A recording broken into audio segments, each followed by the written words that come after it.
Hi hello ನಮಸ್ಕಾರ ವೀಕ್ಷಕರೇ, welcome to spotlight. ಪಯಣ ರೀಲಿಂದ ರಿಯಲ್ಗೆ. ನಾನು ನಿಮ್ಮ ಹರಿಣಿ ನಟರಾಜ್.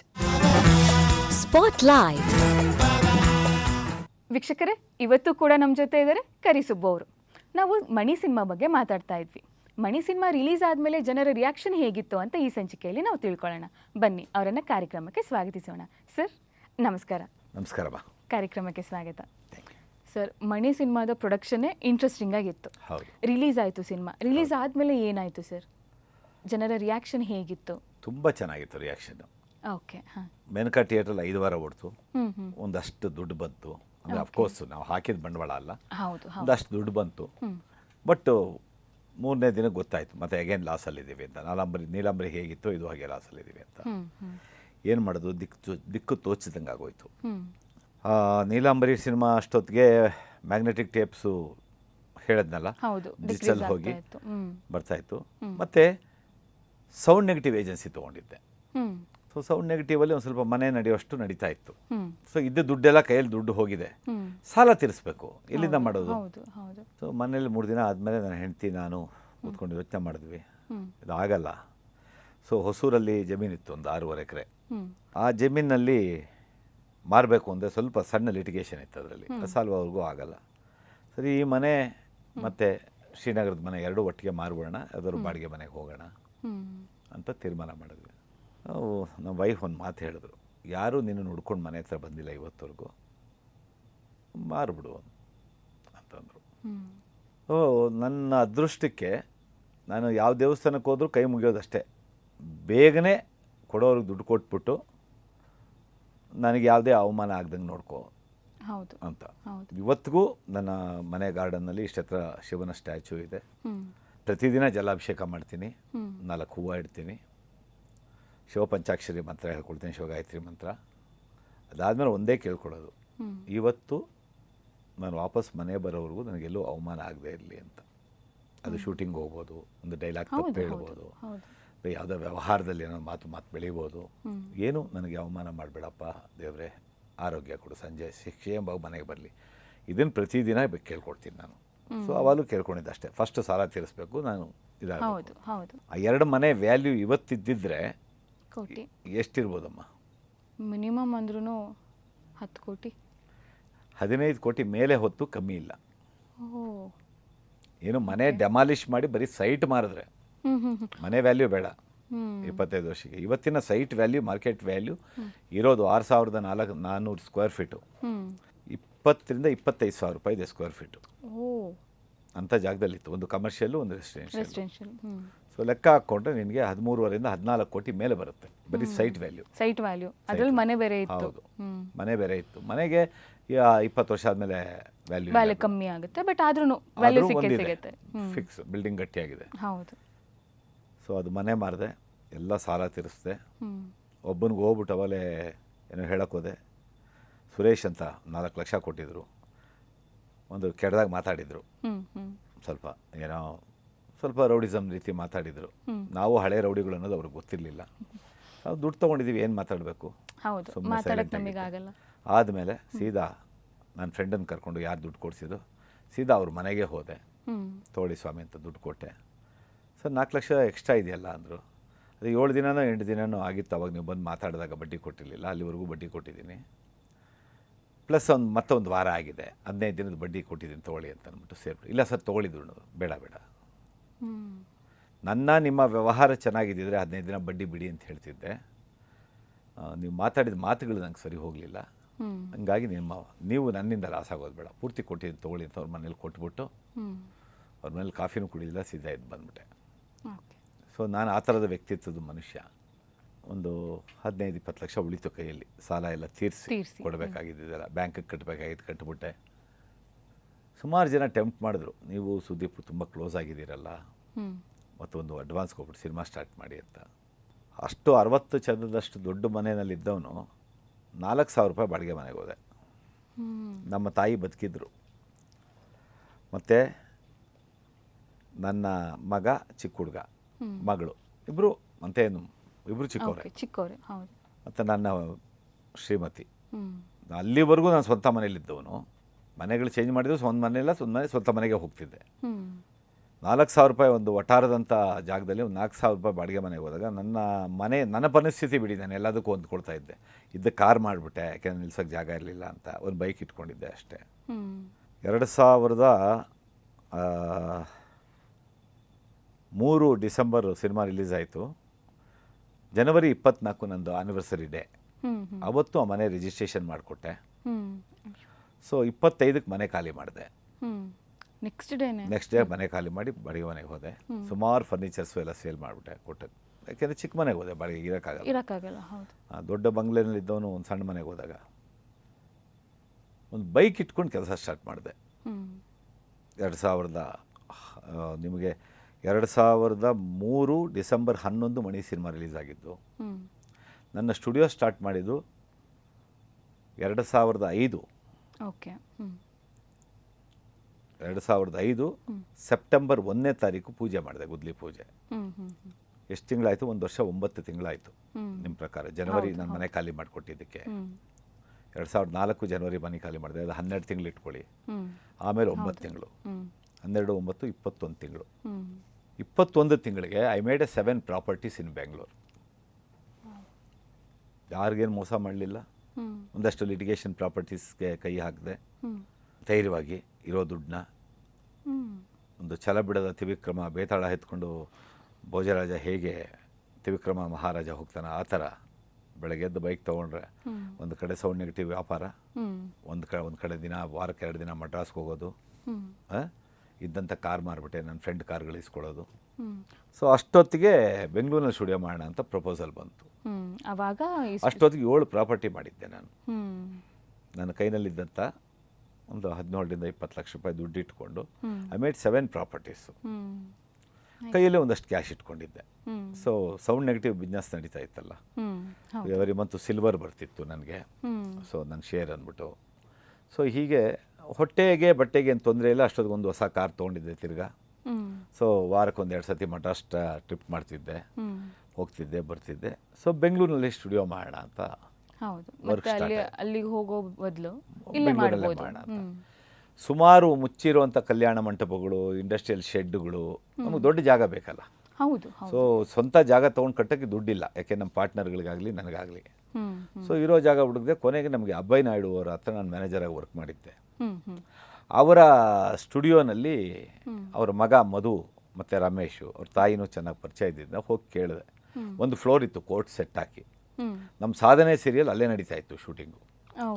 ಸೊ ನಂಗೆ ಚೆನ್ನಾಗಿ ಗೊತ್ತಿತ್ತು ಅದೆಲ್ಲ ಗೊತ್ತಿದ್ದರಿಂದ ಹೋಗಿ ಕೇಳಿದೆ. ಅವ್ರು ಹಿಂದ್ಗಡೆ ಒಂದು ಗೋಲ್ಡನ್ ಬಿಲ್ಡಿಂಗ್ ಇತ್ತು, ಅದನ್ನು ಕೊಡಿ ಅಂದರು. ಹಿಂದ್ಗಡೆ ಬೇಡ, ಮುಂದ್ಗಡೆ ಅದು ಕೊಡಿ, ನಾನು ಆಲ್ಟ್ರ್ ಮಾಡ್ಕೊಳ್ತೀನಿ ಅಂತಂದೆ. ಸೊ ಒಳ್ಳೆ ಮನಸ್ಸಿಂದ ಕೊಟ್ಟರು. 3 ಲಕ್ಷ ಅಡ್ವಾನ್ಸು, ಆಮೇಲೆ 30,000 ರೂಪಾಯಿ ಬಾಡಿಗೆ. ಸೊ ಅಲ್ಲಿ ಕರೆಂಟ್ ಇಲ್ಲ, ಏನೇ ಒಂದು ಸ್ಟ್ರಕ್ಚರ್ ಶೆಡ್ ಇತ್ತು ಅಷ್ಟೇ, ಒಂದು ಕೋರ್ಟ್ ಸೆಟ್ ಆಗ್ತಾಯಿದ್ದು. ಅದನ್ನು ಎವ್ರಿಥಿಂಗು, ಬೋರ್ವೆಲ್ಲೂ ಇಲ್ಲ, ಬೋರ್ವೆಲ್ ನಾನೇ ಹಾಕ್ಕೊಂಡೆ. ಸೊ ಸುಮಾರು 4,30,00,000 ಆಯಿತು ಸ್ಟುಡಿಯೋಗೆ ಖರ್ಚು ಮಾಡಿದ್ದು.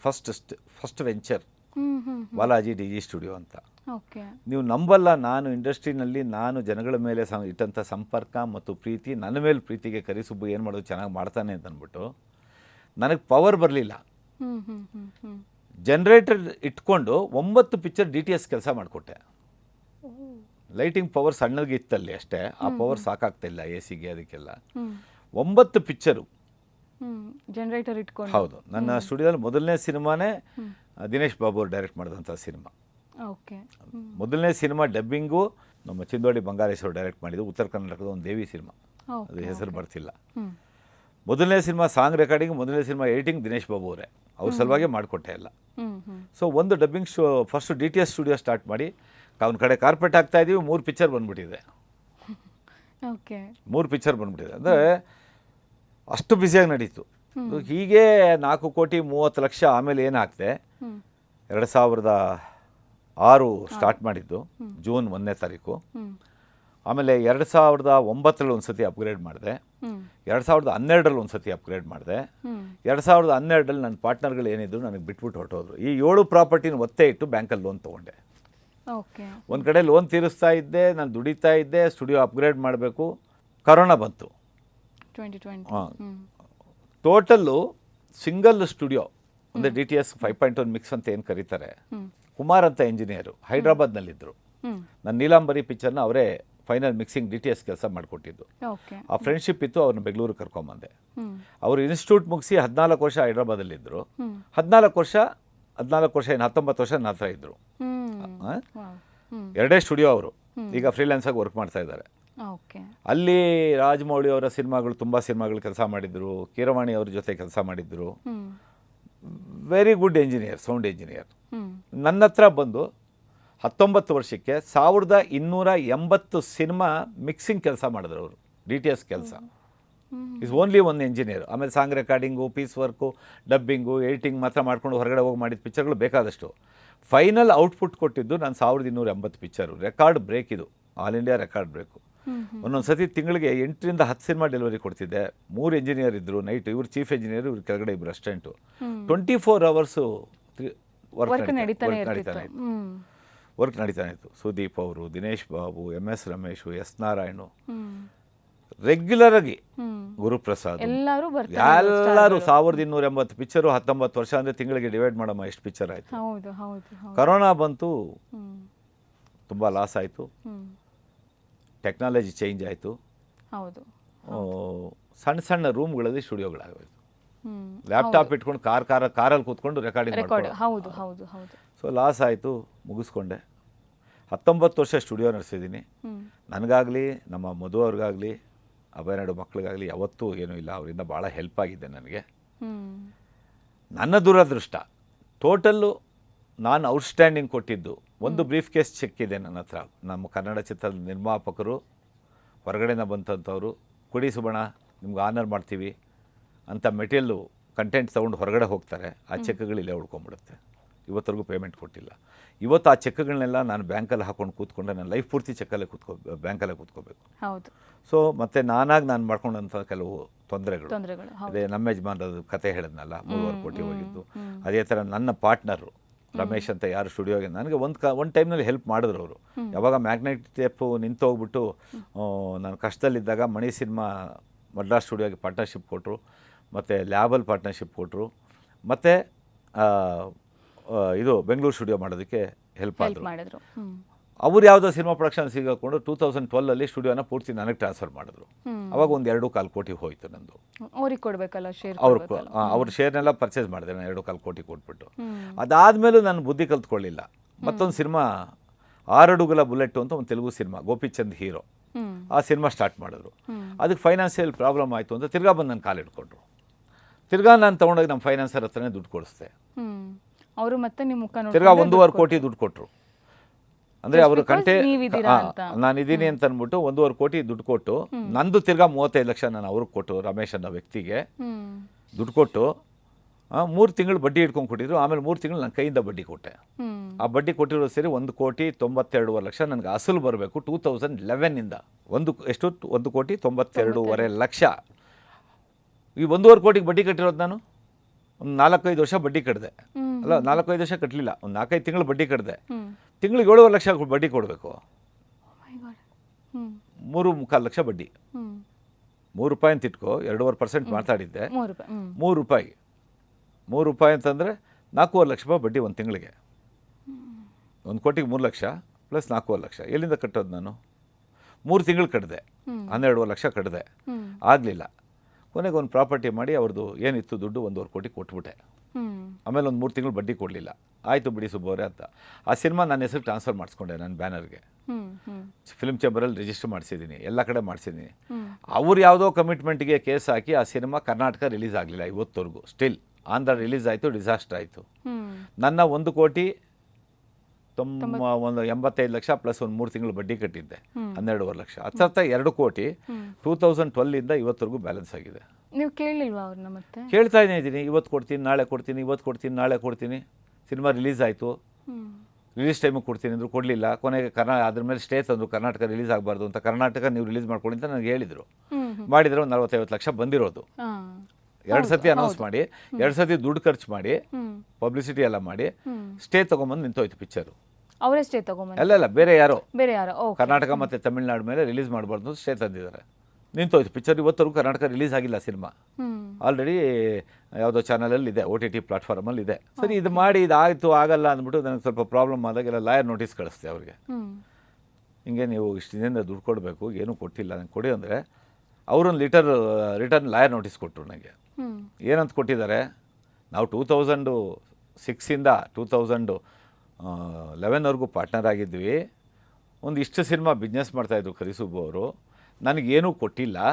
ನಮಗೆ ಒಂದೊಂದು ಸಿನಿಮಾಗೆ 4 ಲಕ್ಷ ಎಕ್ಸ್ಟ್ರಾ ಕೊಡಬೇಕು ಅವ್ರು ನಮಗೆ, ಇವ್ರು ಇಷ್ಟೇ ಕೊಟ್ಟಿದ್ದಾರೆ.